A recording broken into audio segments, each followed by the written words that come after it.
all checking in.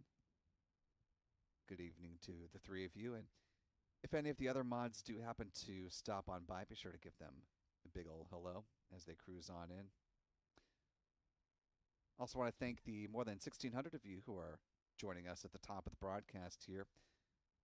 Appreciate you being with us on a somewhat soggy Monday evening here on Florida's Space Coast. We'll talk a little bit more about the weather in just a few minutes here, but if you haven't already, you could do us a huge favor just by hitting the like button, allowing more folks to find this live coverage as we continue on through the count.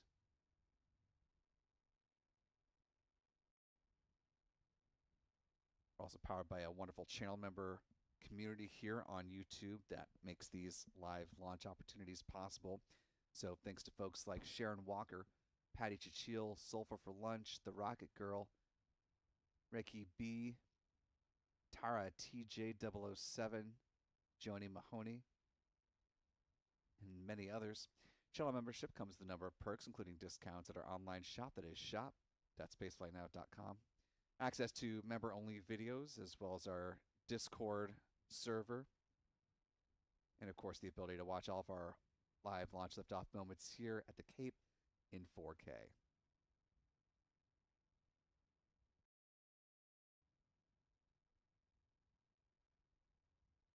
Speaking of channel members, want to welcome in Sandy Robson, our newest channel member, joining us at the pad leader level. Welcome aboard, Sandy. We're glad to have you with us. Last but not least, if you have a comment or question about this mission or other things happening in the realm of spaceflight, or you just want to offer a little support, you can use the YouTube Super Chat feature. And if you leave a message, you'll not only be giving us some interesting things to talk about as we continue on through the count, but you'll be supporting what we do here at Spaceflight Now, and that is always greatly appreciated. Especially recognize at this time of year that there are a lot of things that have your attention, and so we especially appreciate any support as we come into the holiday season.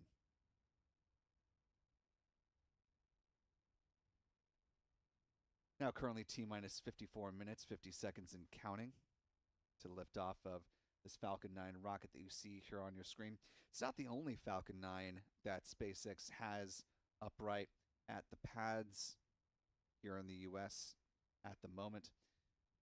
Over on the West Coast, there's also a Falcon 9 rocket that's preparing to launch the latest mission on behalf of the United States National Reconnaissance Office, that is NROL 149. That mission getting ready to lift off in the early morning hours, 1:20 a.m. Pacific, 4:20 a.m. Eastern, 0920 UTC is the opening of that launch window. The batch of satellites for, as the NRO describes it, their proliferated architecture. Satellites believed to be Starshield, the government variant of the Starlink satellites. A little closer to home, you just have to have your eyes gaze over to Historic Launch Complex 39A to see yet another Falcon 9 rocket at the pad awaiting its departure. See a brand new Falcon 9 there at the pad, getting ready to support the O3B mPOWER Satellites 7 and 8 launch. This mission on behalf of Luxembourg-based communications company SES, one of the longest commercial partners in launch for SpaceX. That mission has a launch window that opens up at 3:58 p.m. Eastern. That is 20:58 UTC tomorrow afternoon. So quite a busy time, lots of launches to track, and you can count on Spaceflight Now to be with you for every step of the way. So if you haven't already, now's a great time to hit that subscribe button, click the bell icon, turn on notifications. That way you're alerted whenever these launch live streams begin, or we upload new video content to the YouTube channel.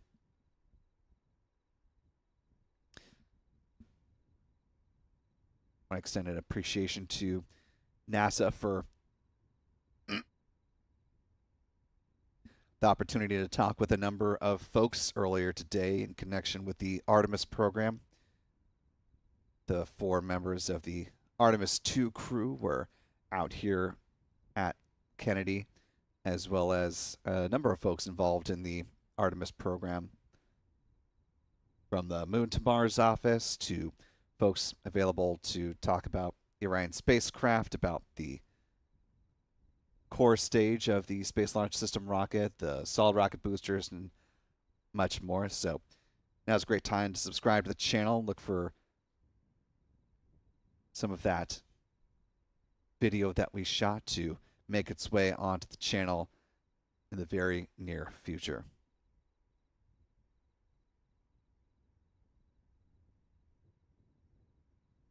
Coming back to the mission at hand today, as we are looking towards liftoff of this particular Falcon 9 rocket here at Pad 40. Let's go ahead and talk about the nominal sequence of events, the countdown timeline, as we are expecting it for this flight.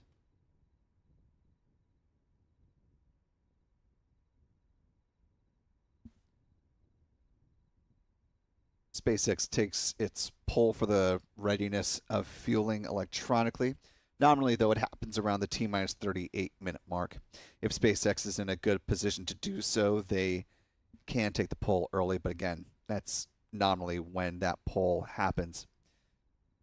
When the green light is given for prop load, that starts at T-minus 35 minutes with a couple of events. Rocket-grade kerosene, or RP1, is loaded on board the Falcon 9's first and second stages, and liquid oxygen starts flowing aboard the Falcon 9's first stage.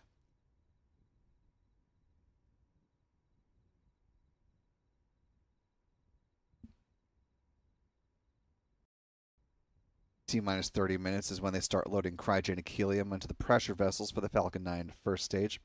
Helium is important because it's used to pressurize the main propellant tanks during flight. Same will happen on the second stage a few minutes thereafter. T-minus 23 minutes, second stage RP1 loading concludes. Then at T-minus 20 minutes and 50 seconds is when the strong back chill down process begins. It's when SpaceX is conditioning the feed lines at the pad there prior to second stage liquid oxygen load. For those who were with us for the first launch attempt of the RRT-1 mission, you'll recall that this was the point at which we were able to determine that SpaceX had scrubbed the mission. The big vent, which comes up starting at about T-minus 20 minutes and 20 seconds here at Pad 40, did not occur, signaling that SpaceX was not tanking the upper stage of the, or not preparing to tank the upper stage of the Falcon 9 rocket with liquid oxygen.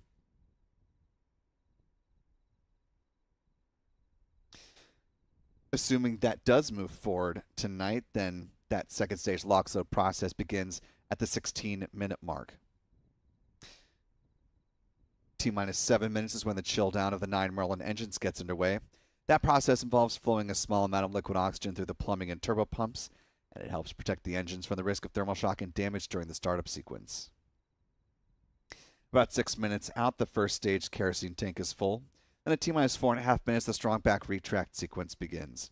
That starts with the clamp arms underneath the payload fairings opening up, and then the strong back, or the transporter erector, will recline about 1.5 degrees away from the Falcon 9 rocket and stay in that position until liftoff, at which point it'll pull back in a much more rapid fashion to clear the way for the vertical climb of the Falcon 9. 3 minutes before launch, the first stage LOX tank is full. Same is true on the second stage, about a minute thereafter. In the final 60 seconds, as we hear the call that the Falcon 9 is in startup, at that point, the control of the countdown is handed over from the ground sequencer to the Falcon 9's onboard flight computers, and the propellant tanks are brought up to flight pressure. SpaceX launch director will give their go for launch 45 seconds before liftoff. The engine ignition command is issued at T-minus 3 seconds, and if all 9 Merlin engines are healthy and ignite, the command will be given for the hold down clamps to release the Falcon 9 for a T0 liftoff.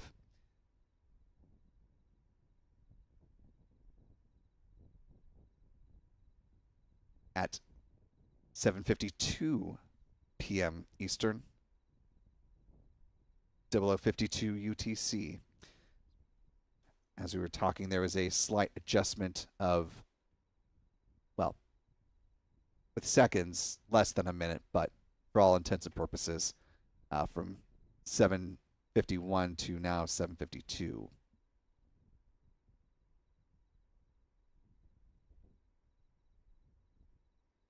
So we're counting down T minus 48 minutes, 7 seconds and counting.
Now T minus 45 minutes, 47 seconds and counting.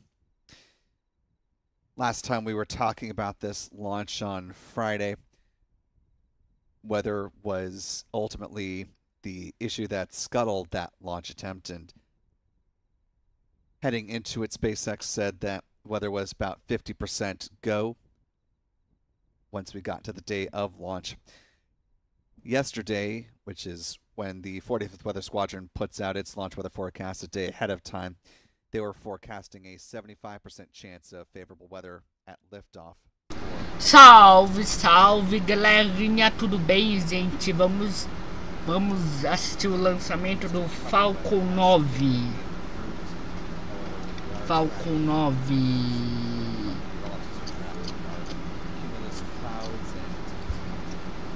Cadê?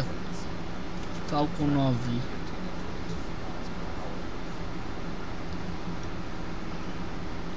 Daqui a poucas, daqui 44 minutos, lançamento do foguete Falcon 9.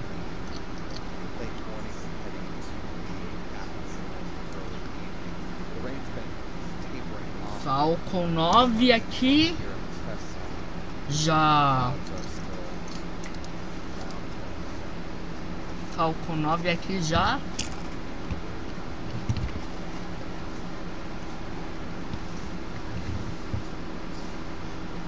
Deixa eu ver aqui. Estou em live.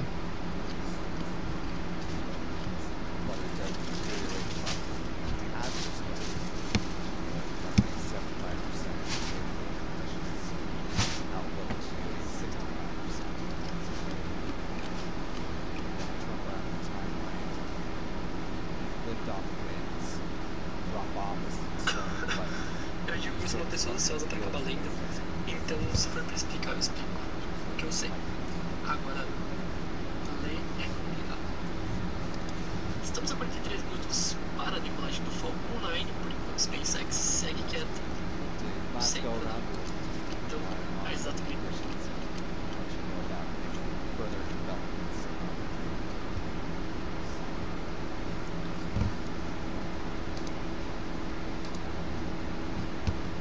Tudo bem. Ninja. O BS Ninja. O BS Ninja.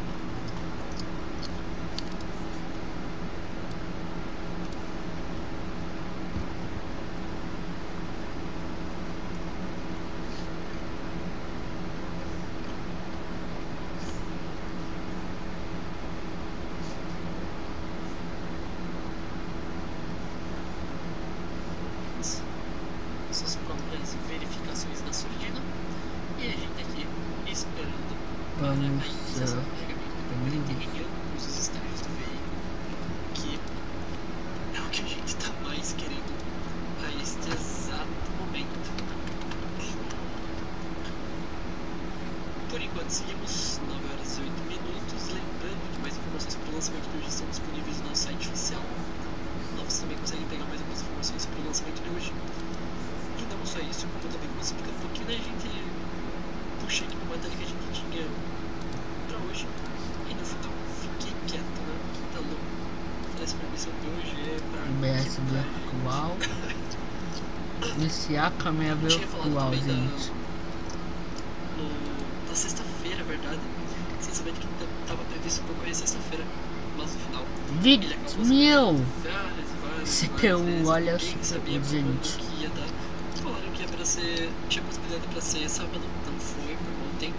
Domingo não foi. E hoje foi com 75% de favorabilidade climática.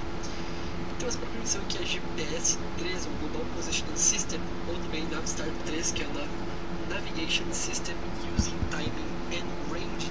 Marca também a primeira etapa da evolução da terceira geração dos satélites GPS, que foi Thanks to Jacqueline Mazeo Adams for a $2 super chat. Thank you, Jacqueline. One of our wonderful channel members, Space Pony, with a $2 super chat. Appreciate that, Space Pony. Asking if, assuming that's a typo and you meant Artemis 2 actually flies. I believe it will. I think at this point in time, there's not a good reason to think that it won't. Obviously, there's an incoming administration, and there will be different NASA leadership. Obviously, the ball will be in their court as far as how to approach the Artemis program in the next 4 years and setting the course thereafter. But if you're asking me today, I would say yes, Artemis 2 will fly. Monkey True Rob with a $2 super chat saying, third time's the charm, let's do this. Yeah, it's been at least the one main launch attempt where SpaceX started tanking on Friday, so hopefully weather doesn't put the kibosh on it this time. Channel member Raleigh Nevels with a $2 super chat. Thank you, Raleigh. Mandy J. Hudson also with a $2 super chat. Appreciate you, Mandy. Big thanks to our moderator, Clistia Lee, for a very generous $20 super chat. Thank you, Clistia. Who says, if you haven't already, please show the team some love and support by clicking the like button. They work hard to bring these live streams to us, and we always appreciate the support in return. We're now T-minus 39 minutes, falando com o microfone mutado não vai dar certo para falar. Então, gente, eu vou gravar um story aqui no Insta e já volto, ok, gente? So they may have already done that poll with fueling set to begin at the T-minus 35-minute mark. As we wait for some activity to happen on the ground, let's take advantage of the fact that we've got some great tracking videographers around the Space Coast and hop on over to our friend P. Carson's with Max Q Productions vantage point of course, one of our favorite gas giants, that being Jupiter, right there at the center of the big box. Got a nice view of the bands around that gas giant. Right now, Pete's lighting is adjusted for the planet itself. If I can call an audible and have him adjust a little bit overexposed for Jupiter, but just so we can see the moon, so that's perfect. So if you see the two dots just above and to the right from our vantage point of Jupiter, the one that is closest to the planet from this vantage point, that is Europa, and then just above that is Io. Now the dot that's just near the top of this box right now, that is Ganymede. Of course, you've got two missions from... Bom, gente, será que o Space Today já começou a live hoje? Hoje eu acho que eles vão começar. Eu acho que hoje é quem? O Sérgio?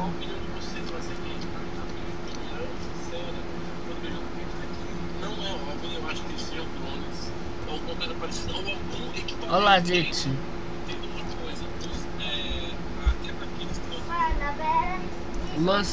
Lançamento do foguete Falcon 9. Foguete do lançamento Falcon 9. Então, gente, 36 minutos para o lançamento do foguete Falcon 9. Então, gente, 36 minutos. Vou ir tomar banho, gente. Já volto.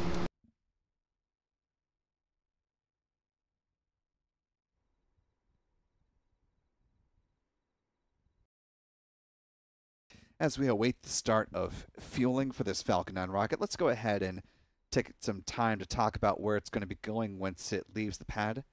Let's talk a little trajectory, shall we?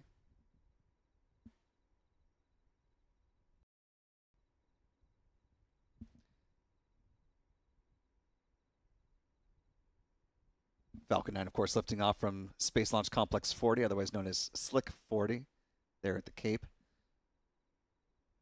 Upon liftoff, the Falcon 9 will fly in a northeasterly trajectory with the first stage booster set to touch down on the drone ship, a short fall of gravitas positioned out in the Atlantic Ocean.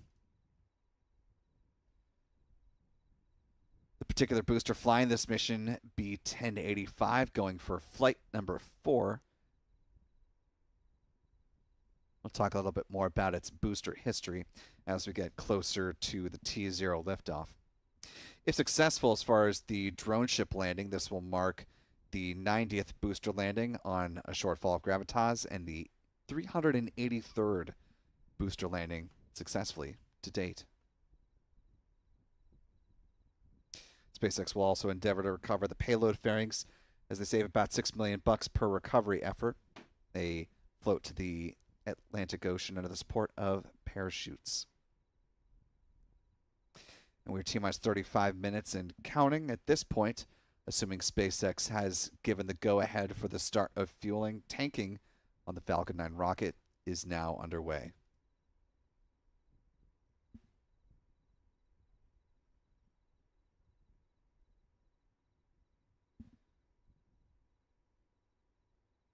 Got a great vantage point on the Falcon 9 rocket tonight. Here's what we're looking for, assuming we don't hear word from SpaceX before then about the start of fueling for the Falcon 9. If you look near the base of the rocket, and again tonight the clarity is really nice, not a lot of heat distortion, a little bit of wind making the camera bounce, but that's okay. Just beneath the X in SpaceX there, you see in that blue lettering, there's a slightly lighter shaded band that runs parallel to the ground. Right around that point is where we start to see a frost line form as the super cold densified liquid oxygen begins flowing aboard the Falcon 9's first stage.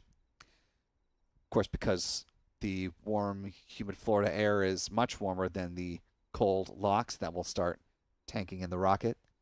You should also see some vapor in that area, assuming that fueling is now in fact underway. We should start to see some evidence of that. Again, it sort of depends on the clarity of the night. But right around T-minus 30, somewhere between T-minus 33 minutes and 31 minutes is usually when we can see definitively if tanking has begun.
Now T-minus 31 minutes, 50 seconds and counting. SpaceX, as I was about to make the call, they've also issued a statement saying that prop load, well, they say prop load is about to begin, but we can see evidence that prop load actually is underway right now. They also say that, quote, teams are keeping an eye on weather ahead of tonight's Falcon 9 launch from Florida. So weather continuing to be a watch item as suggested by the 45th Weather Squadron's launch weather officers. But with tanking now underway, SpaceX is going to at least make a run at it with, again, a T0 liftoff time targeting 7:52 p.m. Eastern. That's 00:52 UTC for our friends joining around the world.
Bom, gente, eu vou só avisando que que agora vou deixar a live aí rodando, tá bom, gente?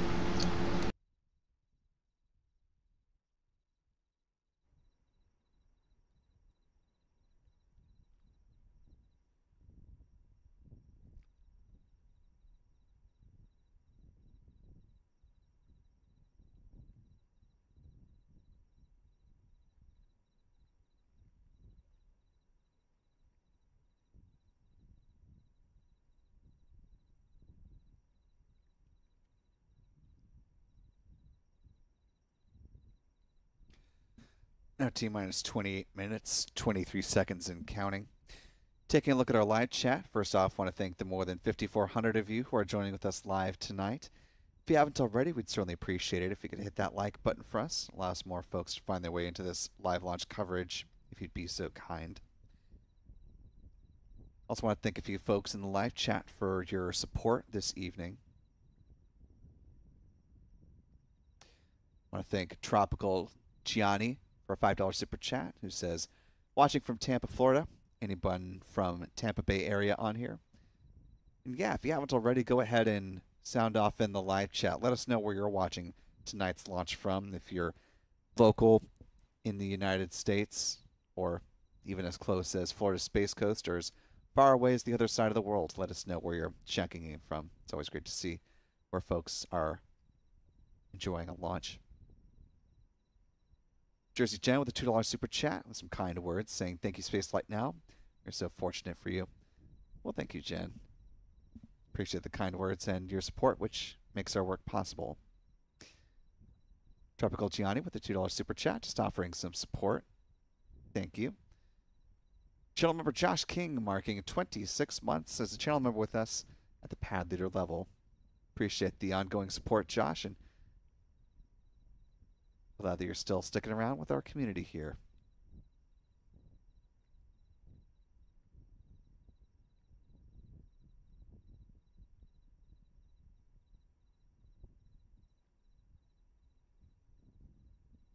Now T-minus 26 minutes, 40 seconds and counting. Mentioned that the mission flying tonight from here at Pad 40 will mark the 4th time that this particular Falcon booster will take off and attempt to land. So before it does so, let's go ahead and run through the brief, albeit important, flight history for this booster, B-1085. Launching for the first time back on August 20th of this year with a batch of Starlink satellites, Starlink 10-5 to be specific. That was followed up by the launch of the 2-person crew member mission, Crew 9, currently docked to the International Space Station, having lifted off back on September 28th. Nick Hague and Alexander Gorbanov currently docked on board station in their Crew Dragon spacecraft, having just watched the departure of a Cargo Dragon spacecraft from the Earth-facing port of the Harmony module just earlier today. Those two, along with NASA astronauts Butch Wilmore and Sonny Williams, will be departing aboard that Crew Dragon spacecraft after the arrival of the next crew rotation mission, Crew 10, which is currently set to lift off in the February timeframe.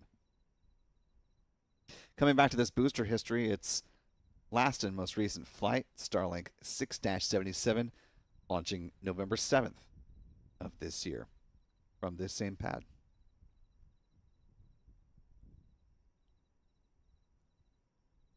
No T-minus 24 minutes, 56 seconds and counting.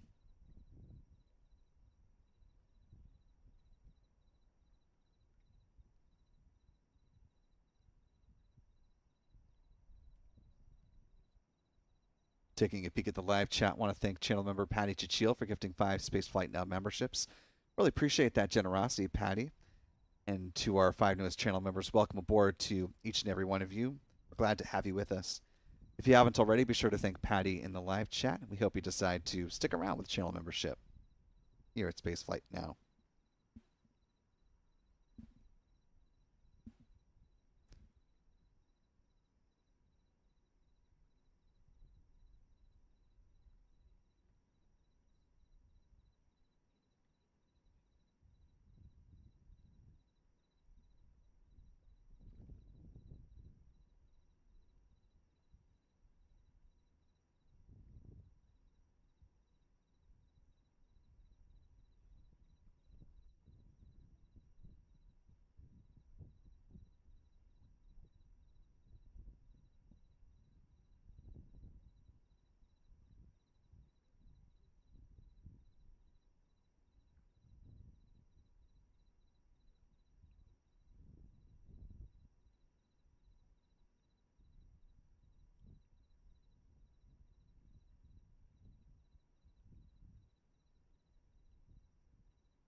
Now T-minus 23 minutes, 2 seconds and counting.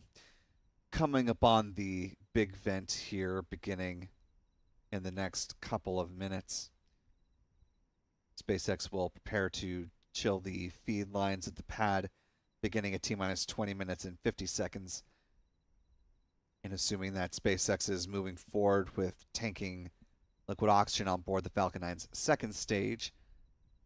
See that big vent at T-minus 20 minutes and 20 seconds with LOX loads beginning at the 16-minute mark. For those who were not with us for the first launch attempt of this particular Falcon 9 rocket, you may have noticed that just above the inner stage and on the second stage of the Falcon 9 vehicle, there is a gray band that is not always present on a Falcon 9 rocket. As a side-by-side example, we can pull up in just a second pad 39A to give you a juxtaposition in real time, since fortunately SpaceX does have 2 rockets available for us to look back and forth at over here. So if you take a gander over at 39A real quick, you'll notice it's a standard Falcon 9 upper stage, just white from base of the interstage up to the payload fairings.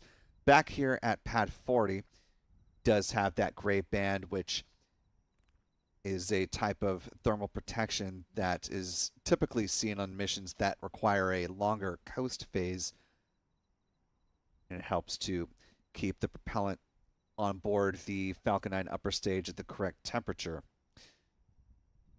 If you've taken a look at the countdown time, or the launch timeline, I should say, for this mission, you'll note that the payload deployment is set for T plus 1 hour, 29 minutes, and 21 seconds post liftoff, which is shorter than we would typically see for a mission that bears that type of gray stripe on the upper stage. So still a fair amount that is unknown about this mission, given that SpaceX announced neither the customer for this mission nor the payload on board. We will hopefully learn more as we get through this launch, and of course, as we learn more about this mission, we'll be sure to report it out to you all and make it better informed. Now T-minus 20 minutes, 21 seconds and counting, and there goes the start of the big event, signifying that unlike Friday's launch attempt, SpaceX is conditioning the feed lines now in preparation for a second stage LOX load, and we're just one more step closer to the launch of the RRT-1 mission, coming up in 20 minutes.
We're now at T-minus 17 minutes, 36 seconds and counting. Got just about a minute left on this vent before it really tapers off in preparation for the start of second stage LOX load.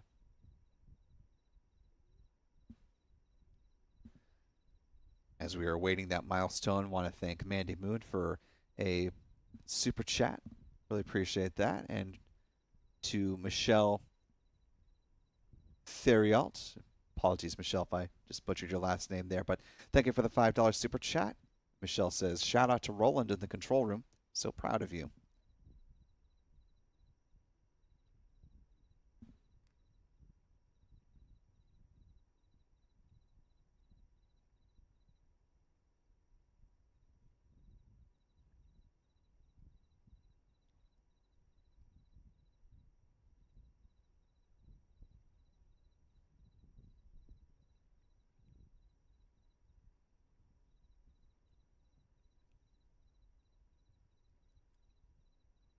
Now T-minus 16 minutes, 27 seconds and counting. See, the big vent has wrapped up and second stage LOX load is about to begin less than 20 seconds from now.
We're now T-minus 15 minutes and counting. Mentioned the countdown timeline earlier. Let's go ahead and pivot now to the launch timeline. These, of course, is a sequence of events as we're expecting in a nominal flight scenario.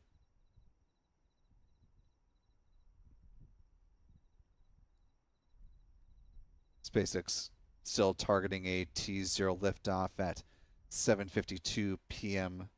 Eastern, 00:52 UTC.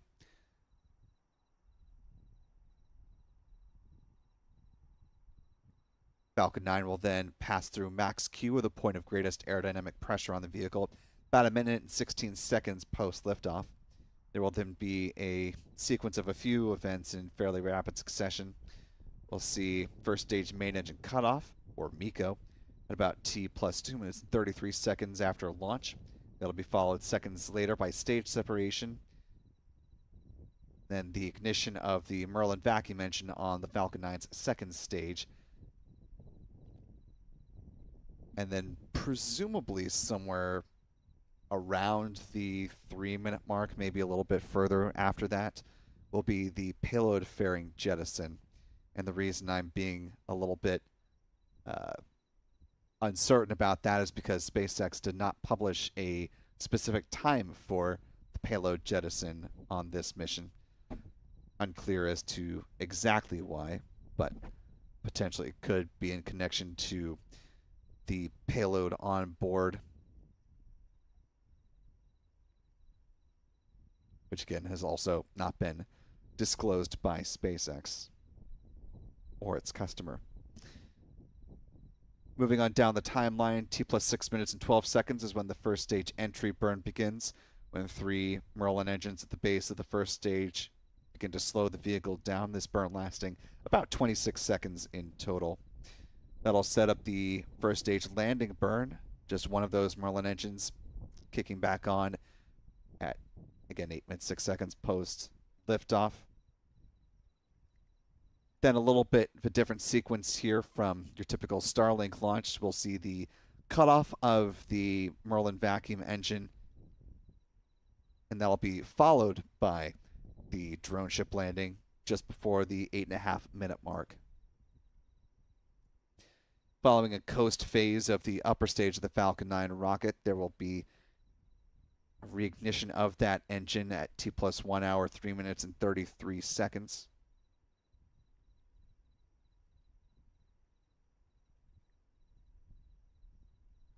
That burn lasting about 47 seconds in total.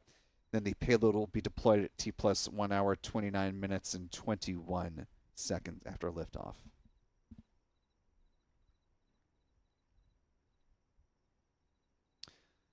Given the nature of this mission and the fact that SpaceX has not disclosed anything prior to liftoff about the payload on board, don't be terribly surprised if we may not see second stage views from the Falcon 9 rocket tonight.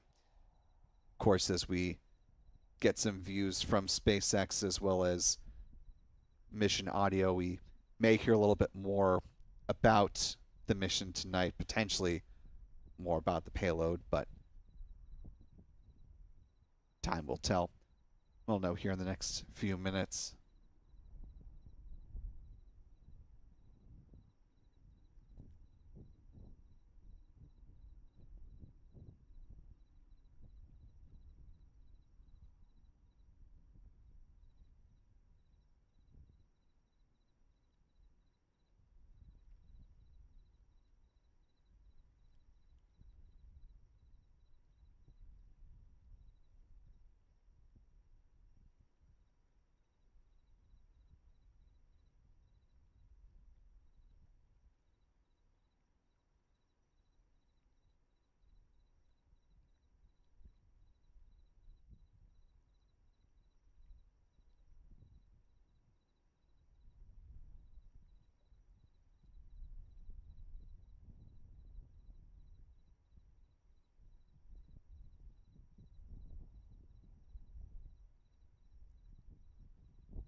T-minus 10 minutes and counting. As we are awaiting pad views from SpaceX, let's go ahead and very quickly step through and talk about the Falcon 9 rocket, the workhorse vehicle for SpaceX. It stands 229 feet or 70 meters tall.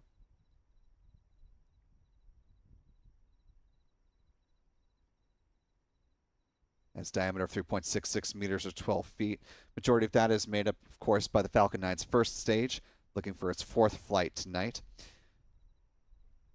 The base of the Falcon 9 rocket are the 9 Merlin engines, which burn rocket-grade kerosene and liquid oxygen, producing 1.7 million pounds of thrust. Around the engine compartment are black carbon fiber landing legs that are used to land the first stage on the drone ship, a short fall of gravitas. Above the first stage is the inner stage.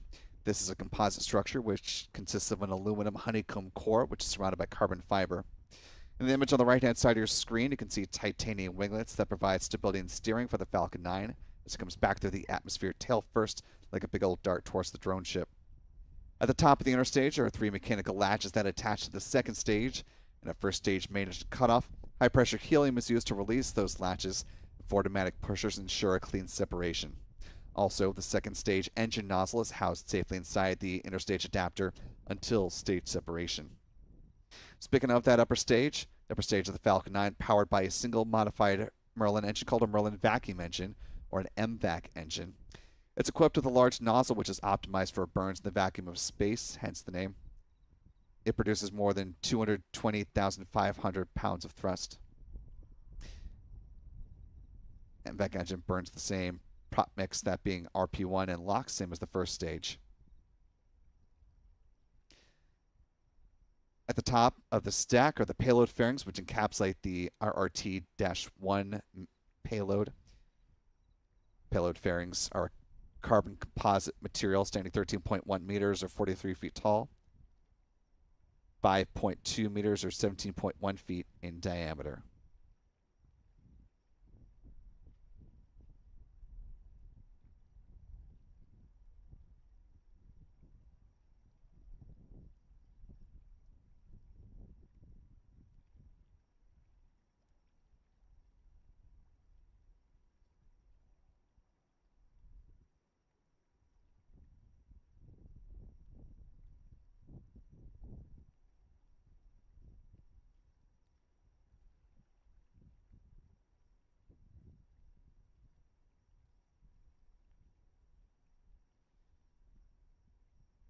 Just listening into the SpaceX commentator, they say weather's holding at about 60% favorability for liftoff tonight.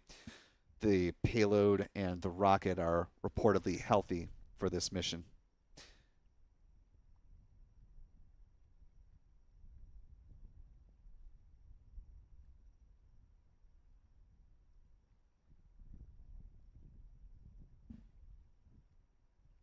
Chill down of the Merlin engines at the base of the Falcon 9 rocket is underway.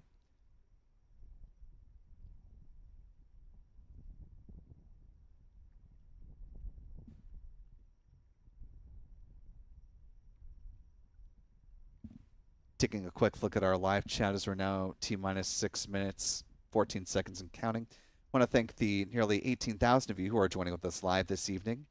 If you haven't already, you could do us a big favor by clicking the like button. Allows more folks to find their way to this live coverage. Now 6 minutes and counting.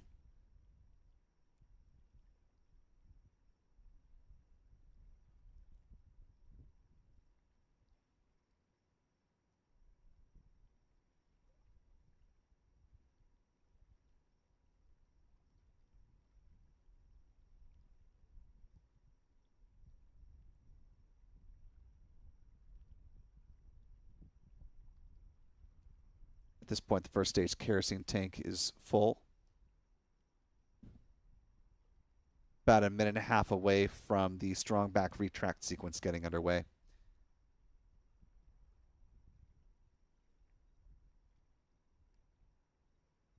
want to thank a couple of folks for their support in the live chat as well. Our thanks to Jason Grower for a $10 super chat, wishing a huge happy birthday to his dad, John, celebrating with a launch on Spaceflight Now. Hopefully we'll have a good candle for you, John, coming up here in less than a minute. Channel member Alicia asking about the payload, which unfortunately has not been disclosed by SpaceX or its customer at this point, so there are indications of what it may be, but nothing official has been announced at this point in time. Appreciate Ryan Ham for gifting a Spaceflight Now membership as we're just about to see strong back retract here.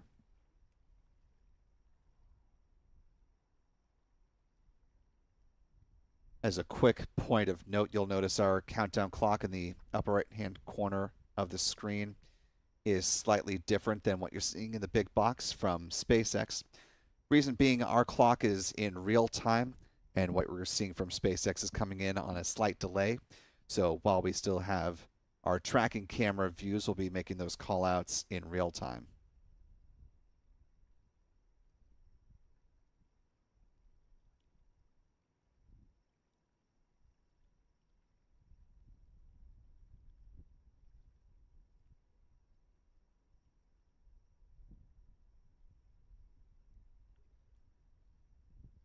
Seeing those clamp arms opening up just beneath the payload fairings.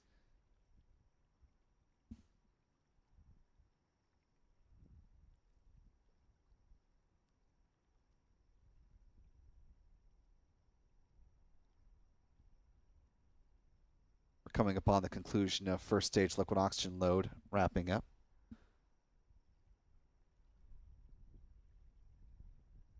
I want to thank Andrew Lewis for a $5 super chat saying, my kids Jackson, Brooks, Bronson, and Micah all geared up and ready to go, watching us from Jacksonville, Florida.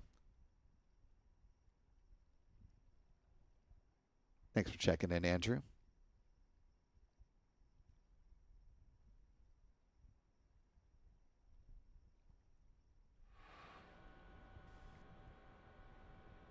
The white clouds you see.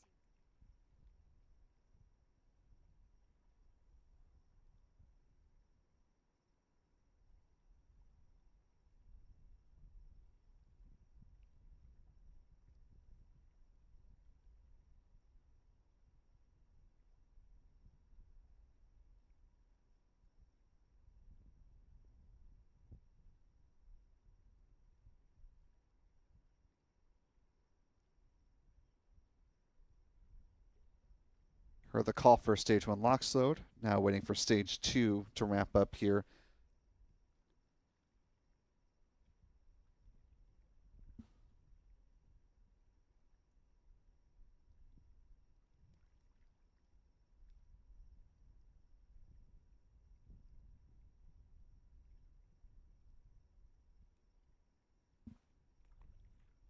Hear the call for stage 2 LOX up being complete. You're seeing the ground gas closeouts there as they remove any remaining LOX from the feed line. lines there. Now about a minute and a half before liftoff.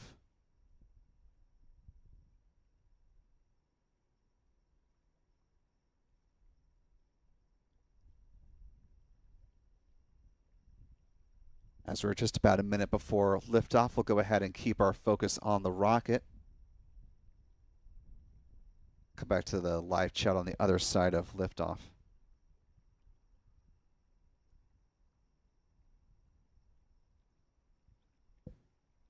T-minus 1 minute and counting.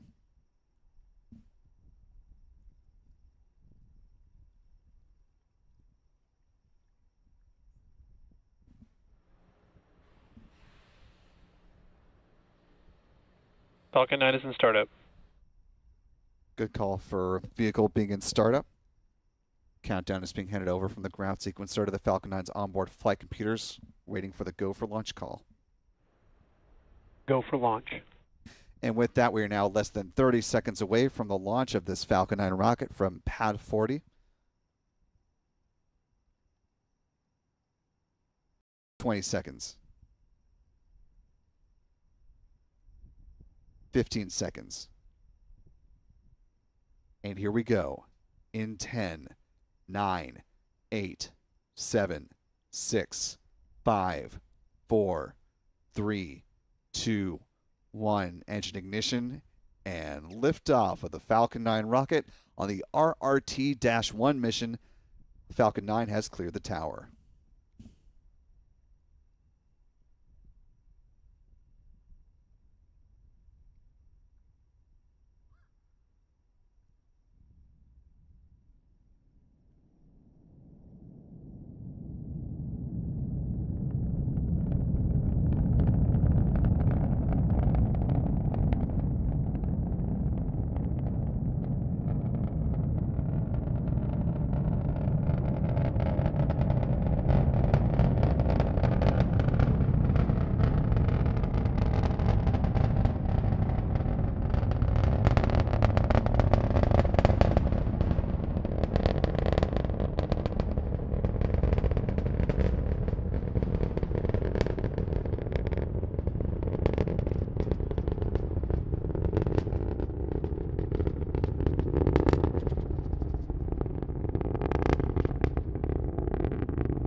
Now a little more than a minute into flight. Great work by our tracking team. Falcon 9 now traveling faster than the speed of sound, approaching max Q, the point of greatest aerodynamic pressure on the vehicle.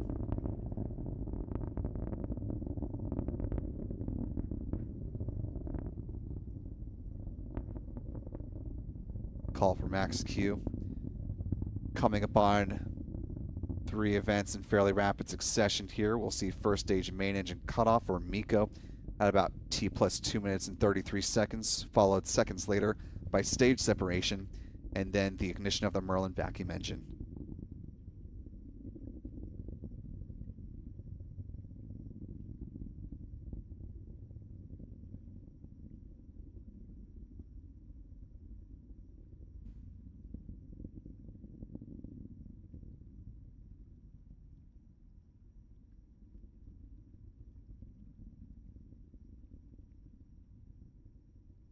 Beautiful view of the Falcon 9 rocket as it continues its descent.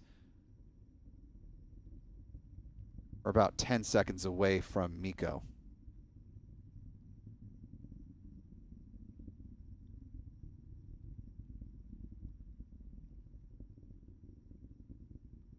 There you see MECO. Stage separation.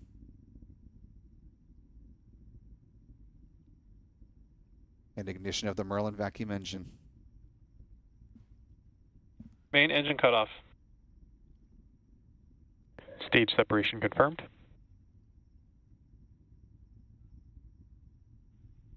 And back ignition. Good callouts, good onboard camera views from SpaceX. Once again, though, they are not providing upper stage views of the Falcon 9 rocket at the request of the customer tonight, which is why we're not seeing the upper stage and the Merlin vacuum engine at this point.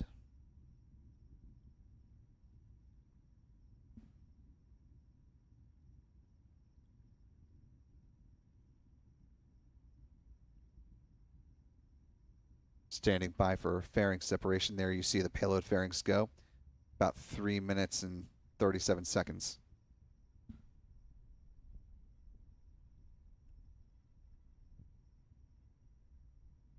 Bearing separation confirmed. Hear that good call from SpaceX. Now coming up on 4 minutes into flight, still great views of the Merlin vacuum engine. SpaceX says they will use the recovery vessel Doug to scoop up the fairing halves out of the Atlantic Ocean once they splash down under the support of parachutes. Doug is one of the recovery vessels that SpaceX has here on the East Coast, named after former NASA astronaut Doug Hurley, one of the 2 astronauts who flew the Demo 2 mission, kicking off the first crewed flight under the Commercial Crew Program back in May of 2020.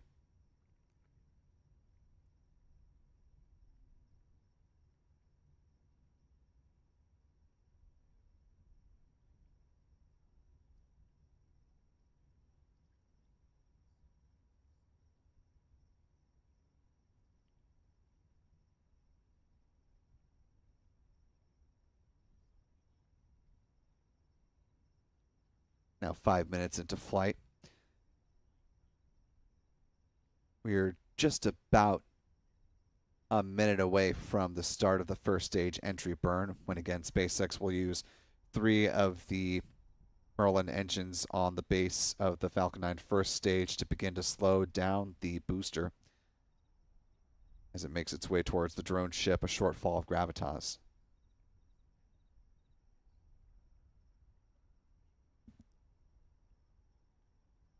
Split screen you're seeing here on the left, those are our tracking camera views. This particular shot right this moment from our friend Pete Carsons with Max Q Productions. The box on your right from the onboard cameras from the Falcon 9 first stage. Taking a look now pointed down. It's kind of grainy. Obviously the Falcon 9 is flying under darkness right now. You can see occasional puffs in between the hypersonic grid fins on the Falcon 9's first stage.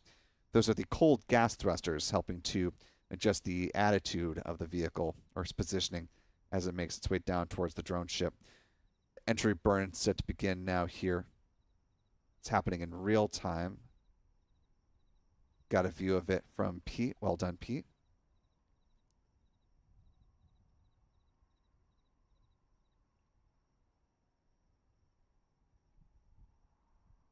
Entry burn now wrapped up in real time. Still seeing it come through on a slight delay from SpaceX.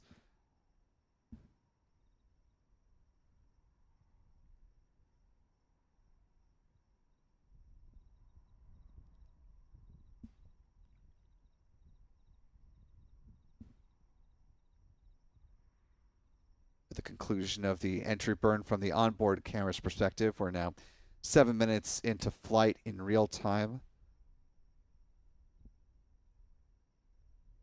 Coming up, the next milestone that we're tracking here on the mission will be the start of the landing burn, coming up at T+8 minutes and 6 seconds. That'll be followed 4 seconds after that by the cutoff of the Merlin vacuum engine on the Falcon 9's second stage. This booster, B-1085, set to touch down on the drone ship, a short fall of gravitas at about T+8 minutes and 29 seconds into the mission. And again, the clock that you want to pay attention to as far as what we'll be seeing visually will be the time at the bottom center of your screen, since we're at this point in the flight relying on SpaceX's onboard camera views.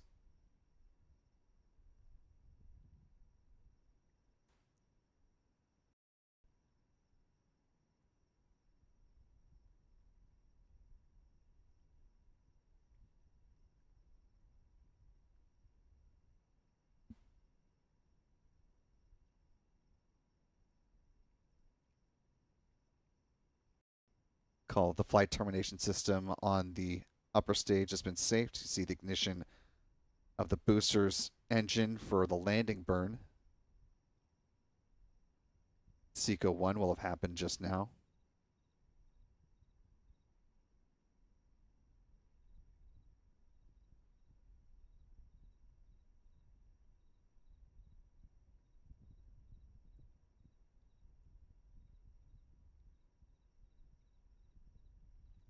And a good one landing of this booster with it looks like a nice view of the moon in the background there.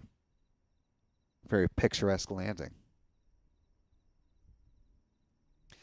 View inside SpaceX HQ in Hawthorne, California. Looks like in the reflection of the windows in the background, like they've still got some Christmas lights maybe around one of the monitors in the front of the room. A little hard to tell.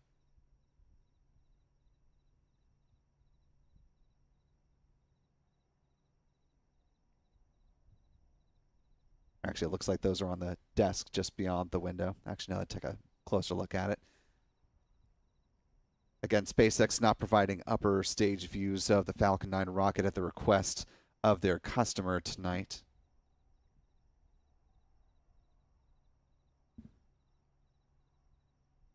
As far as the timeline for the rest of the mission and when we should expect to hear word of deployment, the upper stage engine, the Merlin vacuum engine, will have one more burn before advertised payload deployment. That burn beginning at T+1 hour, 3 minutes and 33 seconds, lasting a little less than a minute, setting up the payload to be deployed at T+1 hour, 29 minutes and 21 seconds post-launch.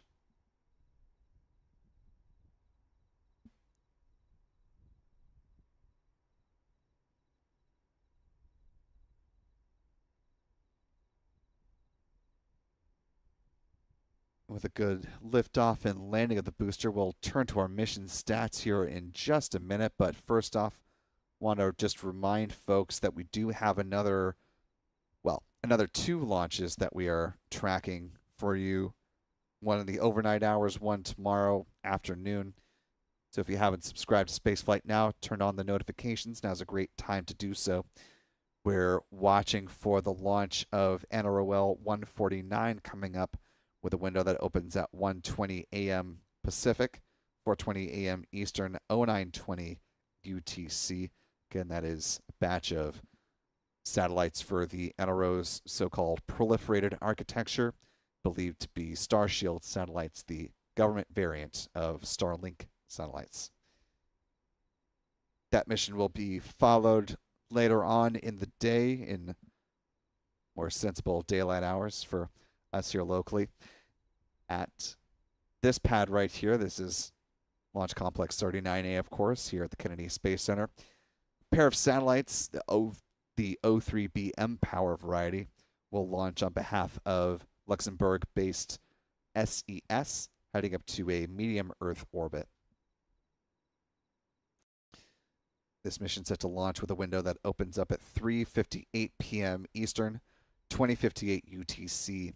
That rocket going upright at the pad earlier on in the afternoon, well within the amount of time it would take between going upright and launch. So weather notwithstanding, things seem to appear to be on pace for this launch tomorrow. That being said, of course, the 45th Weather Squadron did issue their launch weather forecast for this mission.